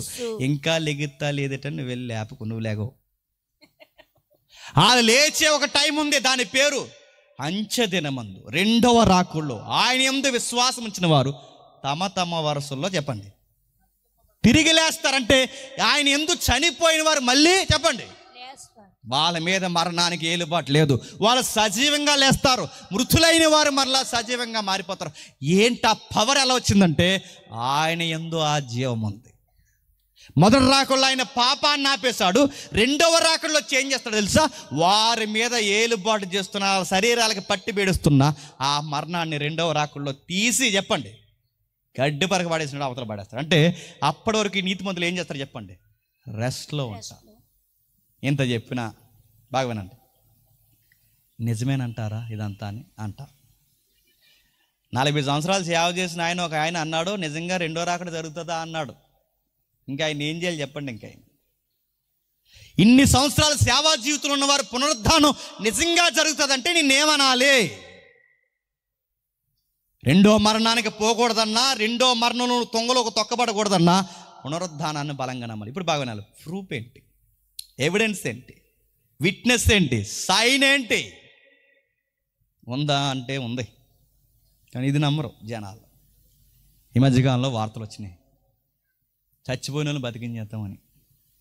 పేపర్లో వస్తున్నాయి, మీరు చూస్తున్నారా? యూట్యూబ్లో వస్తున్నాయి, మీరు చూస్తున్నారా? గూగుల్లో వస్తుంది, మీరు చూసారా? ఏలో కూడా వస్తుంది, మీరు చూసారు లేదు? చచ్చిపోయిన బతికించేస్తాం. దాని పేరు human genome project. Human genome project.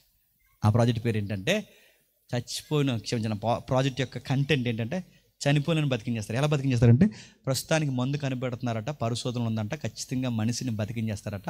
ఎప్పుడు బతికేస్తారని అడిగితే వాళ్ళు చెప్పిన ఆన్సర్ ఏంటంటే 2060లోని 70లోని బతికేస్తారు. మరి అప్పటివరకు మనం బతుకుంటామా? ఇది జనరల్ డౌట్. అడిగారు నీళ్ళట్టను, అప్పటివరకు మేము బతుకున్నాం కదా, ఏంటి పరిస్థితి అని అడిగితే అందుకే వాళ్ళ దగ్గర ఒక పాలసీ ఉందంట. ఏంటి ఆ పాలసీ?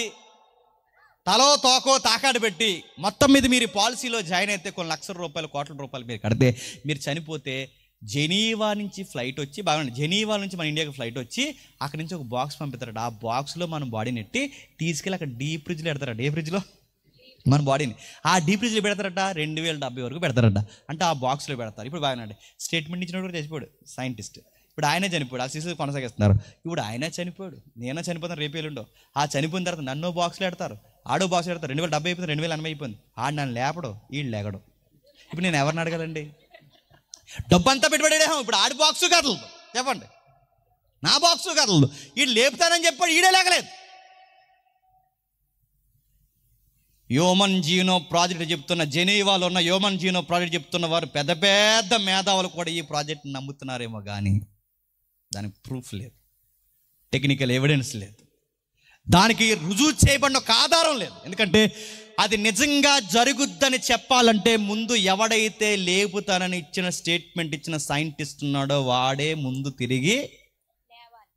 కానీ గమ్మత్తు ఏంటి చెప్పిన, హ్యూమన్ జీనో ప్రాజెక్ట్ నేను లేపుతుందో లేదో నాకు తెలియదు, కానీ నువ్వు నమ్మిన జీసస్ అందరికన్నా ముందు తిరిగి లేచాడు. నమ్మే, బలంగా నమ్మే. ఆ హ్యూమన్ జీనో ప్రాజెక్ట్ చేయలేని జీసస్ చేస్తున్నాడు. ఆయన వస్తాడు, తిరిగి లేపిన వారందరినీ తనతో పాటు తీసుకెళ్తాడు. ఆయన అది చేస్తాడనడానికి ప్రూఫ్ ఏంటంటే అందరికన్నా ముందు ఆయనే చెప్పండి తిరిగి లేచాడు. నమ్మే. ఇది నిజమా అంటే ప్రపంచంలో అన్ని సమాధులు ఫుల్ అయిపోయి ఉన్నాయి, ఒకే ఒక సమాధి చెప్పండి. మాకు చాలా డౌట్గా ఉందంటే ₹1,00,000 పోగేసుకుని వెళ్ళి చెప్పండి, చూసి వచ్చేయండి. దానికి జోగ్రఫికల్ ఎవిడెన్స్ ఉంది, హిస్టరీ ఉంది. ఇప్పటివరకు విషయం ఏంటి చెప్పిన, ఆయన ఆ రోజు కప్పిన ప్రేత వస్త్రం ఇంకా బ్రిటిష్ లేదా ఆ రోజున్న గవర్నమెంట్స్ ఏవైతున్న వాటి మ్యూజియంలో కూడా ఆయన ప్రేత వస్త్రం ఇంకా ఉంది. వస్త్రం ఉంది, ఆయన లేడు. ఆయన సిలివేసిన మేకలున్న ఆయన లేడు. ఆయన దాసిన సమాధి స్థలం ఉంది, ఆయన లేడు. ఏమయ్యాడు? 100 మంది చూస్తుండగా ఆకాశాన్ని కొనుపబడ్డాడు, తిరిగి లేచాడు. ఆ లేచిన వాడు మళ్ళీ వస్తానన్న మాట ఇచ్చి వెళ్ళాడు. ఆ వచ్చేంత వరకు నా కొరకు ఎదురు చూడమన్నాడు. ఆయన యందు ఉన్న వారికి ఈ మరణము వారిని ఏమీ చేయలేదు చెప్పండి. రాబోతున్న రెండో మరణం ఏమీ చేయలేదు. ఆయన యందు విశ్వాసం ఉంచిన వారికి మరణం కింద దాసరికం లేదు. ఆ రోజు ఆయన వచ్చినప్పుడు ఒక పాట పాడుతూ ఉంటా, ఆ కొరింథీ పత్రికలో ఉంటుంది. ఆ పాట చెప్పిన, ఓ మరణమా నీ ముళ్ళు ఎక్కడ, ఓ మరణమా నీ విజయం ఎక్కడ. మేమెవరో తెలుసా? Victory people. అంటే ఆల్రెడీ విజయాన్ని సాధించలేము. విక్టరీ, నీ విజయం ఎక్కడ? విజయం మాదే. ఎప్పటివరకు మమ్మల్ని నేర్పించావు, మా బిడ్డలు నేర్పించావు, కానీ ఈ రోజు నుంచి మమ్మల్ని ఏమి చెప్పండి చేయలేదు. ఎందుకంటే నిన్ను తొంగలో దొక్కిన వాడు మా విజేత మా ముందున్నాడు. ఆయన యందు మేము ఉన్నాం కనుక ఇక మమ్మల్ని ఏమి చేయలేం. ఆ మరణం ఏమీ చేయలేదు. చెప్పండి, ఈ మరణం ఏమీ చేయలేదు. వీటి నుంచి నువ్వు తప్పింపబడాలంటే ఒకే ఒక సూత్రం, ఈ రోజే నజరేయుడైన యేసుక్రీస్తు వారిని బలంగా నమ్మే.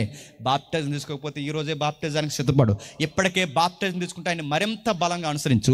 ఆయన యందు విశ్వాసం ఉంచిన వారు మరణించినను తిరిగిలేస్తారు. అట్టి ధన్యత నీకు నాకు మనందరికీ దేవుడు అనుగ్రహించును గాక. ఆమేన్ ఆమేన్ ఆమేన్ ఆమేన్. ప్రార్థన చేసుకుందాం.